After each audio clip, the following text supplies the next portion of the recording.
FIIs की DIIs की positioning को आप समझ लेते हैं कि अच्छा उनका क्या स्टांस है, और निफ्टी पर और निफ्टी बैंक पर रणनीति समझ लेते हैं, क्योंकि हमने समाप्ति की है सितंबर सीरीज की 4.5% के आसपास के गेंस रहे हैं निफ्टी में। डिब्बी हमारे साथ जुड़ गए हैं, एक बार आंकड़े जरा बता देते हैं कि एफआई से किस तरह के आंकड़े आए हैं, उसके बाद एक एक करके हम बाकी सारी चीजें डिब्बे के सामने रखेंगे। कल कैश मार्केट में हमने देखा कि एफआईज की 630 करोड़ रुपए की बाइंग आई है। 2 दिनों की बिकवाली के बाद फिर से बाइंग में परिवर्तित हुई है, लेकिन जो आंकड़ा नोटिस करने वाला है वो है इंडेक्स ऑप्शंस का।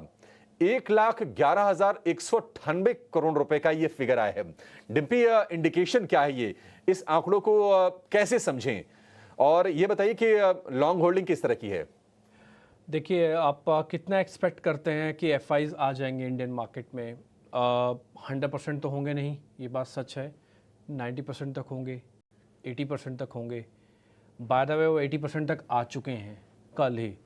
कल जब 200 पॉइंट आपने 26,000 के ऊपर 26,200 दिखाया, ये उन्हीं एफआईज की ही वजह से हुआ, और इसमें रिटेल ने फिर से कोई ज़्यादा बड़ा पार्टिसिपेट नहीं किया। मैं ऑलरेडी आपको बता भी चुका हूँ, रोल ओवर के नंबर्स, ओपन इंटरेस्ट की फिगर्स, ये सब चीज़ें इंडिकेट कर रही हैं कि रिटेल का पार्टिसिपेशन थोड़ा कम था और इंस्टीट्यूशनल का पार्टिसिपेशन थोड़ा ज़्यादा था।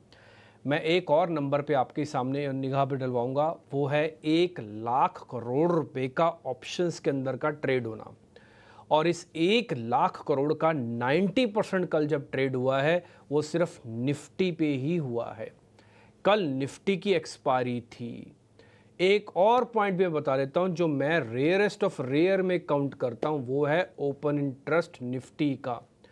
6,41,000 कॉन्ट्रैक्ट के साथ अब आप नई सीरीज में आए हो। ये हैवी सीरीज है, इसके बारे में थोड़ा सा डिटेल में आपको बाद में बताऊंगा, लेकिन मैं पहले एफआईज के नंबर को थोड़ा इससे कनेक्ट कर देता हूं।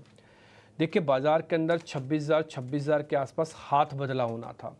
कल जब एक्सपायरी थी तो आपको ये बात अच्छे से पता है, हम खुद स्टैंडर्ड डिस्क्लोजर चलाते हैं कि 10 में से 9 लोग घाटा करते हैं, 1 लोग फ़ायदा करेगा। तो 1 लोग में से ये आप डैम श्योर समझ लीजिए कि वो रिटेल नहीं होगा, वो कोई और होगा। वो कौन हो सकता है? जिसको राइटिंग करनी आती है, या जिसके पास एनफ फंड्स है, या जिनके पास एल्गो ट्रेड्स हैं, या जिनके पास टेक्नोलॉजी का बेहतरपन है, या जिनको ये मार्केट का मोमेंटम बहुत अच्छे से समझ में आता है। ये सारी चीज़ें कल इंडिकेट कर रही थी कि कल मार्केट के अंदर 26,000 के आसपास का रखने वाले स्टॉप लॉसेस को कल मार्केट ने एक राउंड की तेज़ी के साथ उनको भी समेट लिया, और जाते जाते सितंबर सीरीज़ के जाते जाते भी उनसे पैसे ले लिए जिन्होंने शॉर्ट किया था। और अगर आप हमको गौर से सुनते हैं तो हमने कई बार आपको बताया कि बाज़ार महंगा हो गया है, हीट अप हो चुका है, लेकिन सेल के सिग्नल नहीं आए हैं। ये बात मैंने कई बार अलग अलग मौक़ों पे आपको बताई है, और आज मैं फिर से रिपीट कर देता हूँ। 80% एफआईज की लॉन्ग पोजीशन हो चुकी है। 80%, ये एवरेज होती है 75-76। मैं एक्सपेक्ट करता हूँ 1-2% से और बढ़ेगी नहीं, इससे ज़्यादा एफआईज इंडियन मार्केट में नहीं आएंगे। सारा माल क्या एफआईज ही खरीद के बैठेंगे क्या? है ना? तो ऐसा होता नहीं है, ऐसा होगा भी नहीं, और हो भी गया तो टिकेगा भी नहीं। ये पॉइंट टू बी नोटेड है। तो आपको ये चीज़ का ध्यान रखना चाहिए कि जिस समय हम बाजार के ऑल टाइम हाई के जश्न मना रहे हैं, इस ऑल टाइम हाई के पीछे एफआईज का नंबर भी अपने ऑल टाइम हाई पे ही है, अपने चरम पे चल रहा है। वो करीब 79% लॉन्ग है। एक चीज़ मैं चलो और भी आपको बता देता हूँ, वो है डीआईएस का और रिटेल का नंबर। कल आपको ये बात तो हैरानी हो रही होगी सुन के कि एफआईज ने और ख़रीद लिया, 80% तक आ गए। तो एक और हैरानी का आंकड़ा बता देता हूँ कि रिटेल ने किसी तरह का कोई पार्टिसिपेशन नहीं किया। उनकी होल्डिंग्स 34% पे ही लॉन्ग हैं, जस की तस। तीसरा नंबर भी आपको मैं बता देता हूँ, वो है डीआईएस की होल्डिंग का। वो होल्डिंग है 39%। कल जब बाजार चल रहा था तो डीआईएस भी अपना माल बेच रहे थे। ये सोच के देखो, जिनको डिप्लॉयमेंट की दिक्कत है, उन्होंने जो डिप्लॉय भी कर रखा है छोटा मोटा 40%, उन्होंने भी कल अपना 2% माल बेचा है। एथिकली देखा जाए तो इस रेशो का वो 5% बनता है, क्योंकि 40% का 10% 4 होता है और 2 5% होता है। तो कल 5% डीआईएस ने अपनी होल्डिंग को और सिस्टम में से कम कर लिया। ये 100% मैं पूरा क्रेडिट एफआईज लेड और ग्लोबल मार्केट्स और चर्निंग को दे दूंगा। मैं इसमें लिक्विडिटी को ज़्यादा रोल नहीं दूंगा।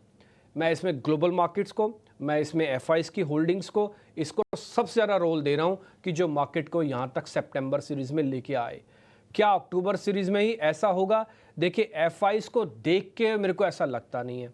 एफआईज अगर यहीं पे खड़े रह गए तो हल्की फुल्की सी चर्निंग कराएंगे या साइडवेज कंसोलिडेशन होगा। अगर एफआईज ने थोड़ी भी सेलिंग की, थोड़ी भी सेलिंग का मतलब मैं यहाँ से 10% मान के चलता हूँ, तो 10% सेलिंग में आपको अपॉर्चुनिटीज़ 25,800 की 100% मिलेगी। ये भी आप मेरे से लिखवा लीजिए, 25,800 आपको मिल जाएगा। तो आप अभी जल्दी मत करना, ये एफआईज के नंबर मैं सब कॉन्क्रीट करके आपको बता रहा हूँ। अभी जब निफ्टी के लेवल्स डिस्कस करूँगा तब आपको और बता दूंगा।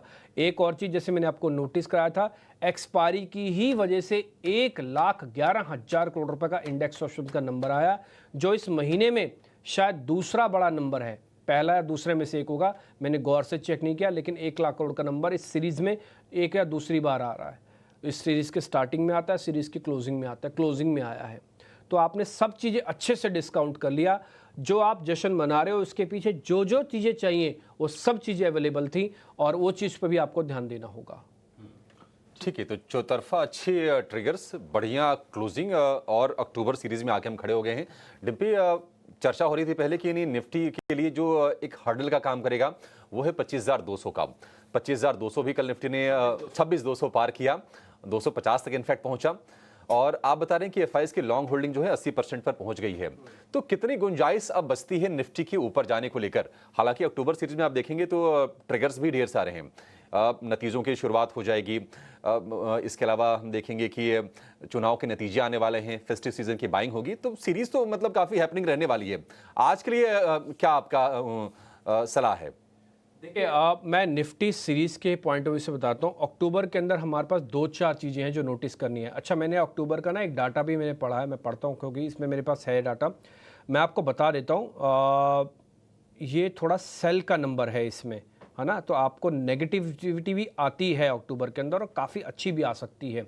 मैं नेगेटिव अभी बोलूँगा नहीं, ना ही कोई इसके बारे में बात करूँगा, लेकिन मैं आपको रफ बता रहा हूँ कि हाँ, मार्केट के अंदर थोड़ा प्रेशर भी बन सकता है अगर भविष्य में कभी भी प्रेशर बना तो।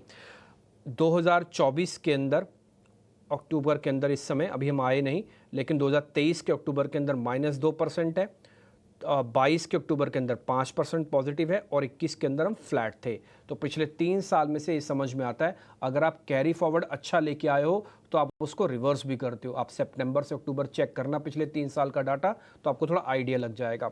मैं इस बैक टेस्टिंग वाले डाटा को भी 1 मिनट के लिए इग्नोर कर देता हूँ। मैं 2 डाटा और रखता हूँ आपके सामने, आप अपने वित्तीय सलाहकारों से भी पूछना और अपनी स्टडी भी करना इस पर। पहला, 6,41,000 कॉन्ट्रैक्ट के साथ हमने निफ्टी के अंदर एंटर किया है। ये बहुत भारी सीरीज है। ये ऐसा ही है कि आप एक बुलडोज़र को ले आए हो सड़क पे चलाने के लिए और उसको आपको धक्के से चलाना है।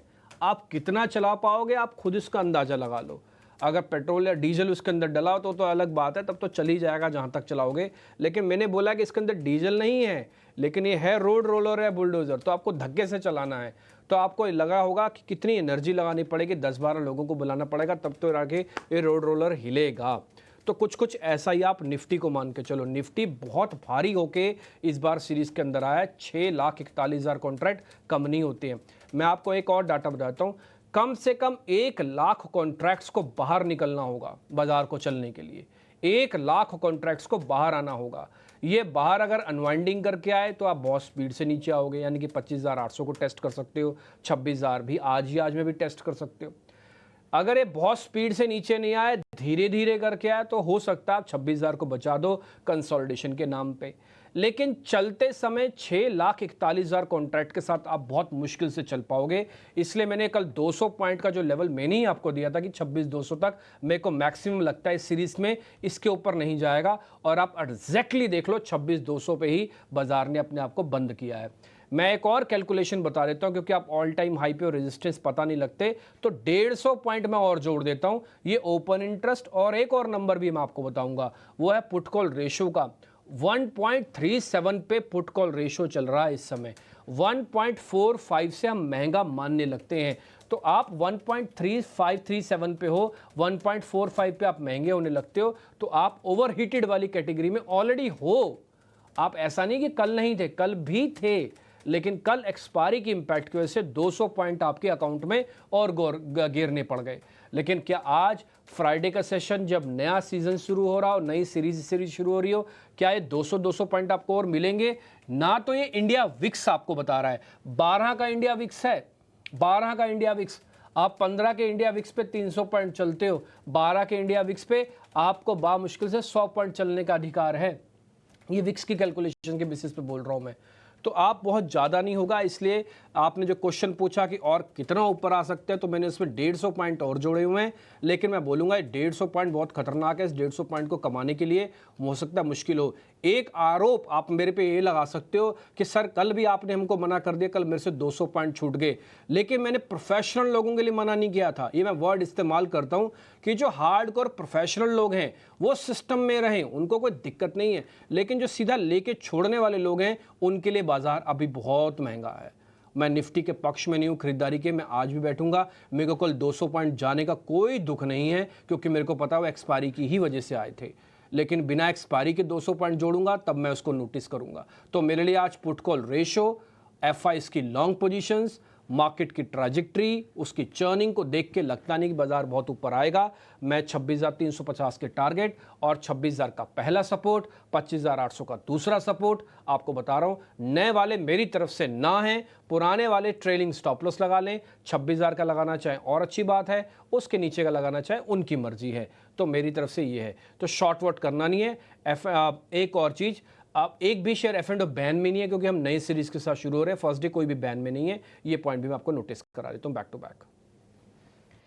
ठीक है, तो ये बात हो गई निफ्टी 50 की। पर चलिए अब निफ्टी बैंक पे एक बार चर्चा करना चाहेंगे डिम्पी। वहाँ पे क्या कुछ डेटा पॉइंट बिल्डअप हो रहा है, और लॉन्ग और शॉर्ट वालों को क्या कैसे पोजिशनिंग लेनी है, कौन से लेवल्स पे ध्यान रखना है, वो भी बताइए। ठीक है, वो भी बताते हो। उससे पहले मैंने एक रोल ओवर का नंबर मेरे से छूट गया, मैं निफ्टी का वो आपको बताता हूँ। 79% का, ये 79% का रोल ओवर आया निफ्टी पर, जो कि अच्छा है। 81-82% की एवरेज बनती है 3 महीने की, तो 79% का रोल ओवर आया। ये कुल मिला के ठीक रोल ओवर में से एक है। ये पॉइंट मेरे से मिस हो गया था, बता रहे थे ना निफ्टी का। अब आपने बैंक निफ्टी का क्वेश्चन पूछा, बता देता हूँ। देखिए, कल परसेंटेज में और कन्विक्शन में, क्योंकि निफ्टी की एक्सपायरी थी, तो निफ्टी के सौदों की ऑप्शंस को फंसाया, उसकी वजह से 200 पॉइंट का मोमेंटम लेके आया गया। लेकिन कल बैंक निफ्टी में ऐसा नहीं हुआ। बैंक निफ्टी के अंदर 54,000 के ऊपर की क्लोजिंग हम बैक टू बैक 3 दिन से देख रहे हैं, और उसके अंदर हमने 54,500 तक का टारगेट डाला। आप नंबर चेक कर लो, 497 पे इसके फ्यूचर बंद है। 121 पॉइंट का प्रीमियम में अगर उड़ा भी देता हूं उसमें से, तब भी आप 54,300 के आसपास बंद हुए हो। तो आपके पास 54,500 तक का टारगेट है। जब हमने सीरीज की शुरुआत, क्योंकि इसके 1 डे बिफोर शुरुआत हो गई थी, तब भी हमने आपको ये नोटिस कराया था कि गलती से भी बैंक निफ्टी का शॉर्ट मत करना, और बैंक निफ्टी के बारे में अभी सोचो मत, क्योंकि बैंक निफ्टी में अभी भी करीब है 1000 पॉइंट तक की बढ़त, और कल इसमें से करीब 250-300 पॉइंट और चले गए, यानी कि बढ़ गए। और ठीक है, उससे एक दिन पहले भी बढ़े थे 200 पॉइंट करीब। तो 500 पॉइंट ऑलरेडी बाजार लेके आ भी चुका है सीरीज के अंदर आते ही, अक्टूबर के अंदर आते ही। तो लेकिन अब आपको एक पॉइंट का नोटिस करना है, 54,000 अब आपका ट्रेलिंग स्टॉप लॉस होगा। अगर आप मेरे से पूछें रिवर्स करके कि आप क्या इंडेक्स में ट्रेड करेंगे, मेरी तरफ से मना है। लेकिन फिर भी एक्सपेरिमेंटल, मैं कोट अनकोट कर रहा हूं अपने आप को, एक्सपेरिमेंटल और लैब टेस्टिंग कर रही हो छोटी मोटी, तो बैंक निफ्टी के साथ ही करना। निफ्टी के साथ लॉन्ग पोजीशंस वाले अभी टेस्टिंग वेस्टिंग मत करना। बैंक निफ्टी के साथ कर लो, अभी भी इसमें गुंजाइश बाकी है। 200-500 पॉइंट तो देखेगा भी नहीं, जब ये उड़ाने पर आएगा तो अभी चलने पर आएगा। ठीक है, एक और चीज, इसका भी पुट कॉल रेशो आ तो 1 के ऊपर गया है, बट वो बहुत महंगा नहीं है। इसका पुट कॉल रेशो इस समय जो चल रहा है वो करीब करीब 1.06 पे है, तो बहुत महंगा नहीं हुआ है। दूसरा पॉइंट, अभी भी इसमें स्टीम बाकी है। इसके ऑल टाइम हाई लगने के बाद इसका जो मोमेंटो है वो उतना फास्ट नहीं रहा जितना निफ्टी का और चलने पर रहा। तो आप थोड़ा बहुत इसमें चाहें तो ट्रेड कर सकते हैं, बट मेरी तरफ से मैं, अगर आप मेरे से पूछेंगे आप करेंगे, मैं बोलूँगा मैं तो नहीं करूँगा। ठीक, तो ये मैंने अपना भी बता देता हूँ आपको साफ साफ। आप स्टॉप लॉस टारगेट की 54,000 आपका स्टॉप लॉस, 53,800 आपका स्टॉप लॉस, 54,500 आपका टारगेट, 54,800 आपका टारगेट। तो 53,800 से लेकर 54,800 के बीच में ये पूरा बैंक निफ्टी घूमेगा पहले 2-4 दिन सीरीज के। एक और नंबर भी आपको मैं बता देता हूँ, थोड़ी हैरानी भी होगी आपको। निफ्टी जितना महंगा और हैवी होके आया है, बैंक निफ्टी उतना लाइट और हल्का फुल्का होके आया है। 1,25,000 कॉन्ट्रैक्ट इसके सिर्फ अक्टूबर सीरीज में है, जबकि एवरेज में भी 1 लाख 1.5 लाख कॉन्ट्रैक्ट होने चाहिए, तो उससे भी थोड़े कम है। तो बैंक निफ्टी लाइट है अभी, बट निफ्टी हैवी है, तो निफ्टी को छोड़ना होगा, बैंक निफ्टी को पाना होगा। तो ये चर्निंग आप देखेंगे 2-4 दिनों में दिखेगी कि निफ्टी हल्का हल्का रुकता जाएगा, बैंक निफ्टी हल्का हल्का चलेगा। तो ये हो सकता है आपको चर्निंग कुछ दिनों में दिखे। ऑप्शंस ट्रेडर्स जल्दी से आना नहीं मार्केट के अंदर, अभी नई नई सीरीज शुरू हुई है, प्रीमियम ऑलरेडी थोड़े ज़्यादा हैं, कॉल्स और पुट के आर्टिफिशियल प्रीमियम राइज होके आते हैं सीरीज में।